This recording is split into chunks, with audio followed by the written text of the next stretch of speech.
कांवड़ यात्रा होनी चाहिए। आशुतोष, आपको लगता है होनी चाहिए? वो तो कह रहे हैं कि भगवान तो इससे और कुपित हो जाएंगे, ये मानना है स्वामी चक्रपाणी महाराज का। नहीं, देखिए, स्वामी चक्रपाणी महाराज जी एक धार्मिक व्यक्ति है, तो जाहिर सी बात है उनकी अपनी धार्मिक भावनाएं हैं और उनके धार्मिक भावनाओं का सम्मान होना चाहिए, इसमें कोई दो राय नहीं है। लेकिन इस देश के अंदर जो चीज आज की तारीख में सबसे ज्यादा महत्वपूर्ण है, वो हमारे पुराणों में, हमारे परंपराओं में, हमारी जो जो जो परंपरा है, ट्रेडिशन है, उसमें साफ तौर पर कहा गया, मन चंगा तो कठौती में गंगा। और ये कण कण में भगवान बसते हैं, ये हमारा हिंदू धर्म है।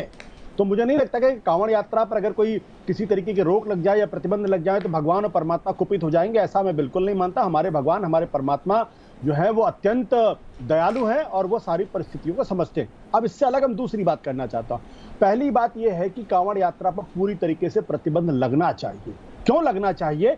क्योंकि जो सीमित तरीके से अगर अनुमति दी जाए, तो मैं आपको याद दिलाना चाहूंगा, उत्तराखंड के हाईकोर्ट ने के सामने जब चार धाम की यात्रा का सवाल पैदा हुआ, तो उत्तराखंड के हाईकोर्ट ने साफ तौर पे कहा कि हम आपको सीमित तरीके से भी हम अनुमति नहीं दे सकते हैं, क्योंकि वो अनुमति हमने कुंभ के समय में देखी है कि किस तरीके से कोरोना के प्रोटोकॉल का लगातार उल्लंघन हुआ और उसकी वजह से किस तरीके से कोरोना फैला पूरे देश के अंदर।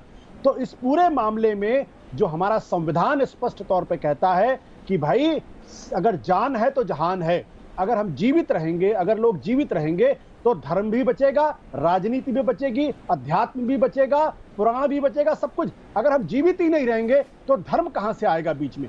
इसलिए सुप्रीम कोर्ट ने स्पष्ट तौर पे कहा है और मुझे लगता है कि उत्तर प्रदेश के मुख्यमंत्री जी ने क्यों यह फैसला किया, मेरी तो समझ के बिल्कुल परे है। क्योंकि यही उत्तर प्रदेश है जहां हजारों की संख्या में जिंदा लोगों की लाशों को लोगों ने गंगा नदी में तैरते हुए देखा है।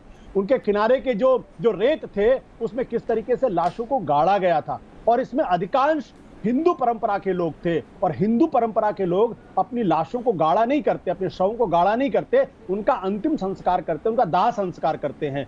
तो इससे भी अगर उत्तर प्रदेश के मुख्यमंत्री महोदय अगर वो सबक नहीं लेते हैं तो फिर क्या कहा जाए? मैं नहीं कहता कि राजनीति की वजह से किया जा रहा है, लेकिन अगर अध्यात्म से भी प्रेरित हैं तो भी उन्हें लार्जर जो पिक्चर है उसको ध्यान में रखना चाहिए। और बिना पहली बात तो सुप्रीम कोर्ट को इसमें दखल ही नहीं देना चाहिए था। उत्तर प्रदेश के मुख्यमंत्री को स्व मोटो ही इस कांवड़ यात्रा की अनुमति नहीं देनी चाहिए। और इस मामले में उत्तराखंड के मुख्यमंत्री का जो काम है वो सराहनीय है और उसकी सराहना होनी चाहिए। हम सब लोग बीजेपी की आलोचना करते हैं, लेकिन जिस तरीके से धामी जी ने इस पूरे मसले में पहल की है, वो सारे भारतीय जनता पार्टी के और तमाम धार्मिक नेताओं के लिए एक प्रेरणा का प्रसंग बन सकता है, अगर वो उनकी बातों को माने और चले। चक्रपाणी जी, आशुतोष तो कह रहे हैं कि पूरी तरह से प्रतिबंध होना चाहिए।